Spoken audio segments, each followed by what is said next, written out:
አቶ ግርማ ያው እንግዲህ ተመሳሳይ ጥያቄ ነው ማነሳለውትና ኢህአዲግ ሀገራዊ ፓርቲ መሰረታለው ሁሉንም ያቀፈ የሚል ነገር አለውና እሱ ነገር ጠቀሜታ አለው ወይ እንዴት አያችሁት? በኔይታ ከዚህ በፊትም መጽሐፌ ላይ ጽፌው ነበር የተከበሩት የሚለው መጽሐፍ ላይ ይህንን ጉዳይ አንስቼ የተወሰነ ክፍል ተሰጥቶት ሀሳቤን ለማንጸባረቅ ሞክሬያለሁ። ይሄ እንግዲህ አንድ ሌላ ተጨማሪ እድል ነው። መቼም ኢህአዴግን የመምከር ኃላፊነት የለብንም። ኢህአዴግ ብዙ አማካሪዎች አሉት፣ አቅም ያለው ድርጅት ነው። የሚሻለውን ይመርጣል ብለን እናስባለን። ግን ውጭ ሆኖ እንደሚመለከት ሰውና ኢህአዴግ የሚባለው ደግሞ እንደ ግንባር አገሪቱን ይመራ ነበር ወይም በገዢነት የነበረ ፓርቲ ነው። ይሄንን ማድረግ ከነበረበት ረጅም ጊዜ አልፏል። ይሄንን ሳያደርግ ቢቀጥል ሲሪየስ የሆነ ቅርቃር ውስጥ ነው የነበረው። ምን ማለት ነው? ራሱ ይሄንን ስርዓት ሲዘረጉ ህወሓት የመጀመሪያውን 20 ምናምን አመት መርቷል። ከዛ 20 ምናምን አመት ከመራ በኋላ በእቅድ ሳይሆን በተፈጥሮ ምክንያት ህወሓት ስልጣኑን ሲያስረክብ በፓርቲ ደረጃ ያስቀመጡት ነገር አለ። ካሁን በኋላ አንድ የፓርቲ መሪ የሚሆነው ሰው ከሁለት ጊዜ በላይ መሪ መሆን የለበትም ብሏል። ይህንን ቀደም ሲል ህገ መንግስት ላይ እንዳይቀመጥ ያደረጉትን ማለት ነው በፓርቲ ደረጃ አድርገውታል። ከዛ ይህንን የመከርናቸው ይህንን እንደገና ወደ ሀገርም እንዲያሳድጉት ነው። የመንግስትም ኃላፊነት የሚይዝ አንድ ሰው ከሁለት ተርም በላይ እንዳይሰራ የሚያደርግ ህግ ያስፈልገናል የሚል ነበረ። ይህን ሲያደርጉ ሁለተኛው ተርም ላይ የሰጡት ለደኢህዴን ነበረ። እንግዲህ ደኢህዴን አቶ መለስም እያሉ ለቃለው ብለው በሚያስቡበትም ጊዜ በዲዛይን አቶ ኃይለማርያም በመጡበት ጊዜ ምንድነው የመጣው ነገር? ሰልፍ ነው የመጣው። ቀጥሎ ማን ነው የሚሆነው ነው እና የጦፈ ክርክር ነበረ። ቀጥሎ ማን ይሆናል? ብአዴን ነው የሚሆነው ወይስ ደግሞ ኦህዴድ ነው የሚሆነው? ስለዚህ እነዚህ በራሳቸው የሚፈጥሩት ኮንቴንሽን አለ። ስለዚህ ተረኛ እኔ ነኝ የሚሉ ስሜቶችን እየፈጠሩ ፓርቲውን የማይሆን ውጥረት ውስጥ ከተውታል። ከዚህ ውጥረት የሚወጣው ይሄ ፓርቲ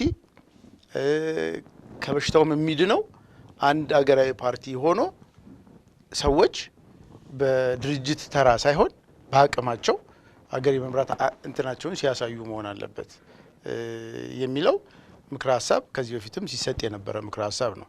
ስለዚህ ይህንን ምክረ ሀሳብ ነው ወደ ተግባር እየወሰዱ ያሉት። ብዙ ሰዎች ለምሳሌ ደኢህዴን አቶ ኃይለማርያምን ወክሎ እዛ ቦታ ይዞ ነበረ። አንዳንድ ሰዎች በተለይ በብሔር በተደራጀ ሀገር ውስጥ ወላይታ ስልጣን ሲይዝ ጉራጌ ሊደሰት አይችልም። ስለዚህ ስሜት አይሰጥም። ወይም ወላይታ ስለያዘ ሲዳማ ደስ አይለው። ስለዚህ ደቡብ ተራዬን በቃ ተጠቅሜ ያለው ብሎ ከዛሬ ጀምሮ በሚቀጥለው ሌሎቹ ወስደው እስኪመለስ ድረስ ማግኘት አለብኝ ወደሚል እንትን ውስጥ ይገቡ ነበር ማለት ነው። ኢህአዴግ እንደዚህ አይነት ቅርቃሮች ውስጥ ነበር የነበረው። ማን ነው በተራ ወስዶ በየተራው ደግሞ በስርዓት እያስረከበ ለሚቀጥለው የሚሰጠው ነው። ይሄ በአጠቃላይ ያለው ቅርቃር ነው። ሌሎች አብረውት መንግስት እየመሰረቱ በአንድ ፕሮግራም እየተመሩ ግን በአጋርነት ስም ደግሞ ያሉ ድርጅቶች ነበሩ። ለምሳሌ ሶማሌ፣ ጋምቤላ፣ ቤኒሻንጉል፣ ሀረሪም ይቆጠር ከተባለ እነዚህ አጋሮች ሆነው እየሰሩ ያሉ ድርጅቶች አሉ። እነዚህ ድርጅቶች በአጋርነት በኢህአዴግ ፕሮግራም አብረው እየሰሩ ነው። ግን በምንም አይነት ሁኔታ ኢህአዴግ የሚባል ተቋም እስካለ ጊዜ ድረስ እነዚህ ሰዎች አንድ አፋር ኢትዮጵያ ውስጥ ጠቅላይ ሚኒስትር ሆነ ልናይ አንችልም። ይሄ በጣም በጣም ትልቅ የሆነ የፖለቲካ ስህተትም ነው፣ የሚያሳፍርም ነገር ነው። ሰዎች በአቅም እስካላቸው ጊዜ ድረስ አፋር ቢሆን ሶማሌ፣ ጋምቤላ ቢሆን ቤኒሻንጉል በአንድ በኢህአዴግ በሚባሉት መዋቅሮች ውስጥ ካልገባ በስተቀር በአራቱ ድርጅቶች መዋቅሮች ውስጥ ካልገባ በኢትዮጵያ ውስጥ ጠቅላይ ሚኒስትር መሆን አይችልም ነበር። እነዚህ አንዳንድ ጊዜ ብዙ ስሜት የማይሰጡ ነገር ለሚመስላቸው ሰዎች እንኳን በጣም ሲሪየስ የሆኑ በሽታዎች ነበሩ። ከዚህ በሽታው የሚገላገለው ኢህአዴግ እንደ ሀገር አቀፍ ፓርቲ ሲደራጅ ከዛ በኋላ ደግሞ እንደ ሀገር አቀፍ ፓርቲ ተደራጅቶ በውስጡም አቅም አለኝ ያሉ ሰዎች በውስጣቸው ፕራይመሪ ያካሄደው እርስ በርሳቸው ተወዳድረው ለጠቅላይ ሚኒስትርነት እኔ ነኝ የምሆነው ብሎ ተወዳድረው ያሸነፈ ሲወጣ ነው። ሌላው ትልቁ ነገር አብረው አያይዘው መሄድ ያለባቸው እነሱ በራሳቸው ውስጥ ያሉትን ሁሉም እንደ ሰው አባል የሚሆንበት ነው። እስካሁን ያለው ኢህአዴግ ድርጅቶች ናቸው አባል የሚሆኑበት የነበረው። ስለዚህ እንደ ሰው አባል የሚሆንበት እስከሆነ ጊዜ ድረስ ሰዎች በፈለጉበት መንገድ የሚወዳደሩበት ሁኔታ ይፈጠራል ማለት ነው እና ምክረ ሀሳቡ የቆየ ነው፣ በፍጥነት መተግበር ያለበት ነው ብዬ አስባለሁ። ኮንሲኩዌንሱ ግን እንደምናየው ፊት ለፊት ቀላል ላይሆን ይችላል። ኮንሲኩዌንሶቹ የተለያዩ ሊሆኑ ይችላሉ። የተለያዩ ውጤቶችን እንጠብቃለን። እኔ ውጤቶቹ ምንም ቢሆኑ ግን መንገዱ ትክክል ነው ብዬ አምናለሁ። አመሰግናለሁ። አቶ ቶሌራ አሁን የተነሱ ሀሳቦች አሉ። ኢህአዴግ ይህን መንገድ መርጦታል። ከዚህ በፊት አሁን አቶ ግርማ እንዳነሱት አንድ ሰው ሀገሪቱን ለመምራት ምን አቅም አለው ምን ችሎታ አለው የሚለው ነገር ሳይሆን የሚታየው የመጣባቸው መንገዶችና የተወከለባቸው ድርጅቶች ናቸው። ለምሳሌ እንደ ሶማሌ፣ ቤኒሻንጉል፣ ጋምቤላ፣ ሀረሪ የመሳሰሉ ክልሎች ውስጥ ጠንካራ ስብዕና ያላቸው አቅም ያላቸው ሀገር ሊያስተዳድሩ የሚችሉ ሰዎች እንኳን ቢፈጠሩ ከዚህ በፊት በነበረው አካሄድ ምክንያት ሀገር ሊመሩ አይችሉም። ይሄኛውን ነገር ከመቅረፍ አንጻር በጣም ጠቃሚ ነው የሚል ነገር አንስተዋል። እዚህ ላይ እርስዎ ምን ያነሳሉ? ተጨማሪ ነገር ደግሞ ለፖለቲካ ፓርቲዎችም ክፍት ነው ይሄ እየተባለ ነው የሚገኘውና ሀሳብ ላይም ለመደራጀት ያሰበ ነው ይመስለው። እስቲ እዚህ ላይ አስተያየት ይስጡኝ። በመጀመሪያ ደረጃ በኢትዮጵያ ውስጥ በተመሰረተው ስርዓት ላይ የተለያዩ አመለካከቶች አሉ። ፌዴራል ሲስተምን የሚቃወም ወገን አለ። ፌዴራል ሲስተሙን ደግሞ የሚደግፍ ወገን አለ። ፌዴራል ሲስተም በምትመሰርትበት ጊዜ በፌዴራል ሲስተሙ ውስጥ የሚካተቱት ብሔር ብሔረሰቦች የራሳቸው መብት ሲወስኑና ይወክለኛል በሚለው ህዝብ ወይንም ደግሞ ይወክለኛል በሚለው ሰው ሲተዳደሩ ነው። ይህ ግን በኢትዮጵያ ውስጥ ተግባራዊ አልሆነም። ዋነኛው መንስኤው ችግሩ አጋር ድርጅትም በለው ዋናው እንትንም ድርጅት ውስጥ ያሉት ወይንም ደግሞ አራቱን ያቀፈ ኢህአዴግ ውስጥ ያሉ ፓርቲዎችን በላቸው ህዝብን በትክክል ወክለው እዛ የመጡ አይደሉም እና ፌዴራል ሲስተሙ ራሱ ፌዴራል ሲስተም እናቋቁማለን ሲባል እዛ ላይ ነው ውድቀት የታየው ማለት ነው። ምክንያቱም ኦሮሞውም በለው ትግራዩም በለው አማራውም ይሁን ሌላው ብሔረሰብ በራሱ ነጻ በሆነ ምርጫ የራሱ ወኪል ለመወከል አልቻለም። ስለዚህ ፌዴራል ስርዓቱ በትክክሉ ሊሰራ አልቻለም ማለት ነው። ስለዚህ ይህን የመሰሉ ሁኔታዎች ሊከሰቱ ይችላል። አሁን የምንነጋገርባቸው ችሎታ ያላቸው ሰዎች ወጥተው አገር መምራት የሚችሉበት መንገድ ሁሉ ተዘግቶባቸዋል። ያ የተዘጋው ደግሞ ከጥቅም አኳያ የሀገርን ጉዳይ የህዝብን ጉዳይ ካለማስቀደም ወይንም ደግሞ የቡድንን ጥቅም ለማስከበር ታቅዶ የተሰራ ጉዳይ ነው። ከዚህ ላይ ተነስተን አሁን እንትን ብንል ዋነኛውን የኢትዮጵያ መሰረታዊ ችግር እስካልተፈታ ድረስ አሁንም አንድ ፓርቲ መሆን ወይንም ደግሞ ከተለያየ ከየትም ብሔረሰብ ይምጣ ሀገር ቢመራ መፍትሄ ሊሆን አይችልም የሚል ነው እንትን ምለው። መፍትሄው ዋናውን ችግር መፍታት ነው። ለዛ ችግር መፈታት ደግሞ ዲሞክራሲ ስርዓትን ለመገንባት ሁሉም በአቅሙና በችሎታው ተገቢውን ቦታ የሚይዝበት ወይም ደግሞ አመራር ሊሰጥ በሚችልበት ቦታ በተለያዩ የሀገሪቱ መዋቅሮች ውስጥ የሚሳተፍበት ሁኔታ ሊመቻቹ ይችላሉ። ያ እስካልሆነ ድረስ ግን አንድ ፓርቲ ስለሆነ ብቻ ቀና ይሆናል ብሎ ማሰቡ ትክክል አይደለም። ከአሁን በፊትም ቢሆን ኢትዮጵያ በአንድ ፓርቲ ስትመራ ነበር። የደርግን ስርዓት ብትወስደው አንድ ፓርቲ ነው ሲመራ የነበረው። ያ ሀገር ጠቅሟል፣ የሀገርን አንድነት አስከብሯል ብለን የምናስብ ከሆነ ስህተት ነው ማለት ነው። ስለዚህ ዋነኛው መሰረታዊ የሆኑ ችግሮችን ለመፍታት መስራት፣ በዛ ውስጥ ደግሞ እውነተኛ ዲሞክራሲ፣ እኩልነትና ፍትህ እንዲሰፍን ማበረታታቱ ወይም በዛ መንገድ መስራቱ ነው እንትን የሚለው እንጂ አንድ ፓርቲ መሆኑ ብቻውን በቂ የሚሆን አይመስለኝም ነው። እንደው ምናልባት አንደኛ እኔ እስካለኝ ባለኝ እውቀት የፌዴራል ስርዓትን የሚቃወም ያለ አይመስለኝም ኢትዮጵያ ውስጥ። የፌዴራል ስርዓት መኖር የለበትም ብሎ ያው የፌዴራል ስርዓት ፌዴራሊዝምን እንደግፋለን የሚሉ ሰዎች ጠላት ማበጀት ስላለባቸው ይህንን የሚቃወሙ አሉ ብለው ይስላሉ እንጂ ኢትዮጵያ ውስጥ በስም የሚታወቅ ግለሰብ ሊኖር ይችላል። ግን በስም የሚታወቅ ድርጅት ኢትዮጵያ ውስጥ ፌዴራሊዝም መኖር የለበትም ብሎ የሚቃወም ያለ አይመስለኝም። ሶ ኢትዮጵያ ውስጥ ያለው መሰረታዊ ችግር የዲሞክራሲ ችግር ነው። የዲሞክራሲ ችግር ደግሞ የሚፈታው በሀሳብና በውይይት ነው። ሀሳብና ውይይት ደግሞ ሊፈታቸው የሚችሉት ሀሳብ ያላቸው ሰዎች በሀሳባቸው ዙሪያ ሲሰባሰቡ ነው እንጂ በብሔራቸው ሲሰባሰቡ አይደለም። በብሔር መሰባሰብ መብት ነው። በብሔር መሰባሰብ መብት ሆኖ ግን ኢትዮጵያ ውስጥ የፈለገ ትልቅ ነኝ የሚል ብሔር ብቻውን ተሰብስቦ ሀገር ሊመራ አይችልም። ምክንያቱም ድምጽ ሊሟላለት አይችልም። በደንብ ተደርጋ የተሰራች ሀገር ስለሆነች 50+ ያለው ህዝብ የለም። ስለዚህ 50+1 የሌለው ህዝብ ሁሉም ህዝብ አንደኛ አሳምሽኑ ለምሳሌ አንድ ብሔር የራሱን ሰው ብቻ ይመርጣል የሚል አሳምሽኑ ማለት ነው። ይሄ በራሱ ስህተት ነው፣ አይኖርም። ጎበዝ ነው ሰው የሚመርጠው፣ ችሎታ ያለው ሰው ነው የሚመርጠው፣ ለሀገር የሚል ሰው ነው የሚመርጠው። ስለዚህ ኢህአዴግ በአንድ ፓርቲ ሆናለሁ ሲል ሰዎች በአካባቢያቸው የመተዳደሩን ነገር ይከለክላል ማለት አይደለም። ኢህአዴግ አባል መሰልኩኝ መሰለኝ እና እኛ አሁን በአንድ አገር አቀፍ ፓርቲን መሰረታለን ብለን ስንንቀሳቀስ ፌዴራሊዝምን እናፈርሳለን እያለን አይደለም። የፌዴራል ስርዓቱ የተሻለ አወቃቀር ሊኖረው ይገባል ብለን እናምናለን። በሂደት እሱን እንሰራለን። ግን በፌዴራል ስርዓት ውስጥ ግን በአንድ ሀሳብ ዙሪያ የተሰባሰቡ ሰዎች የሚኖሩበት አገራዊ ፓርቲ መመስረት አለበት ብለን እናምናለን። ስለዚህ ከኛ ጋራ በእኩል የሚጫወት አንድ አገራዊ ፓርቲ ያስፈልጋል ብለን ስናስብ ደግሞ ኢህአዴግ በአንድ ላይ መምጣቱ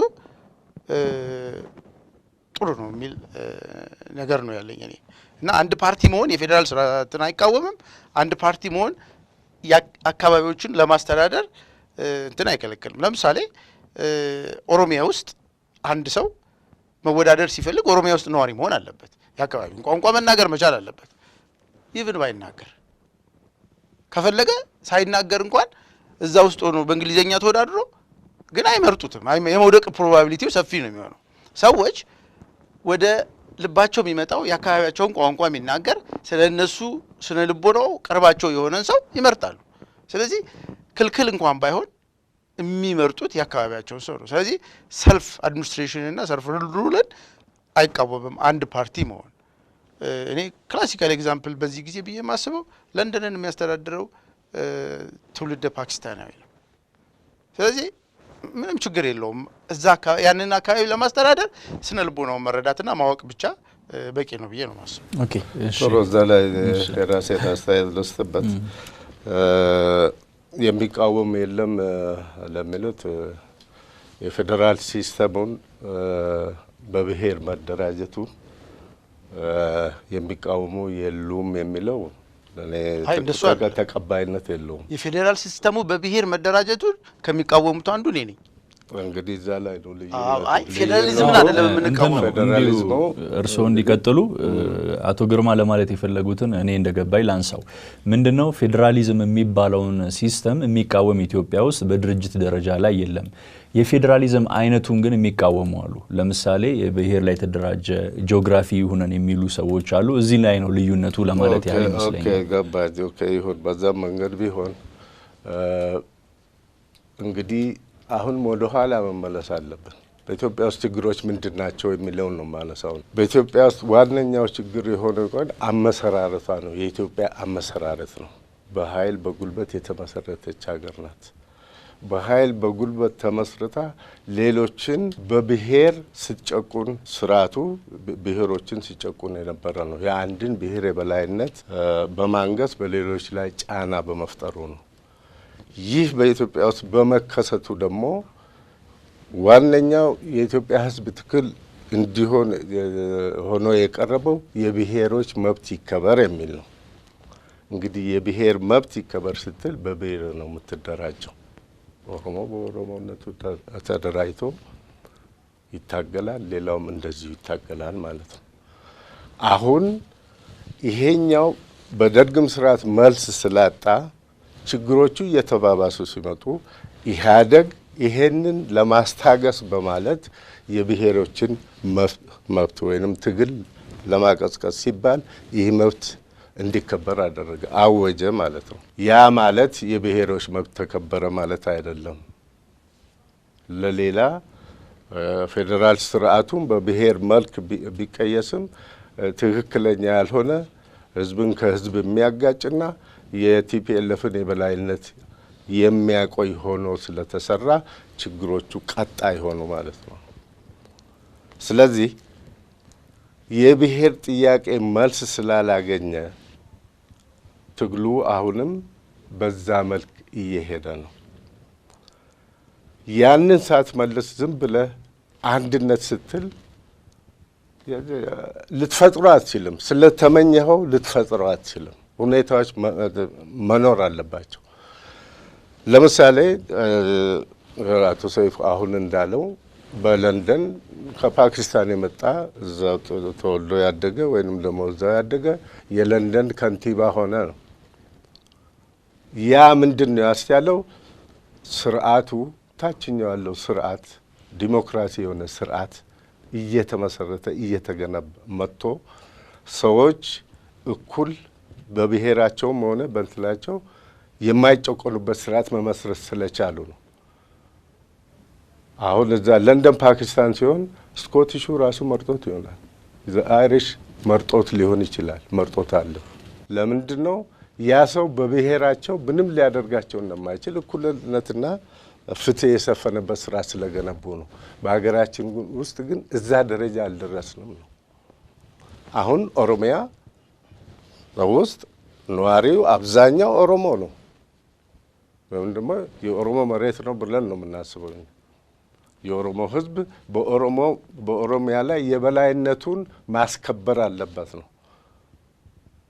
ባለቤትነቱን፣ ቋንቋውን፣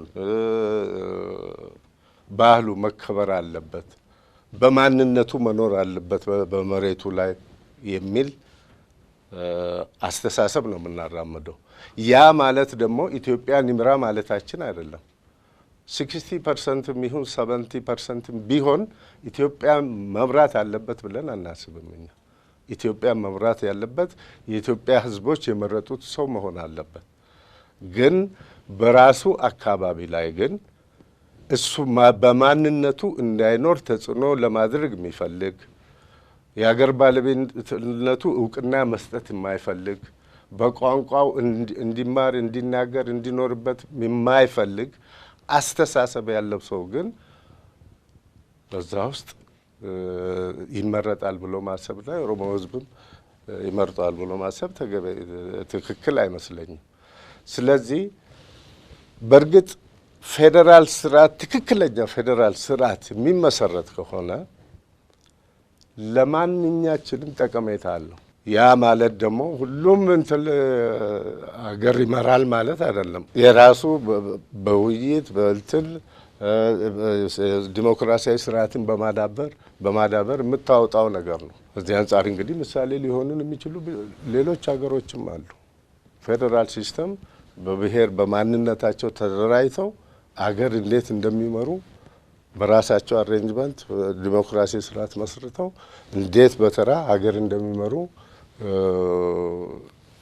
ምሳሌ የሚሆኑን ሀገራት አሉ። አውሮፓም ብሶር ሌላም አካባቢ እና አሁን ዞሮ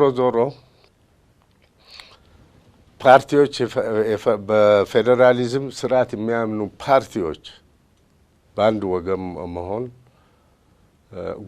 ጉዳት አለው ብለን አናስብም።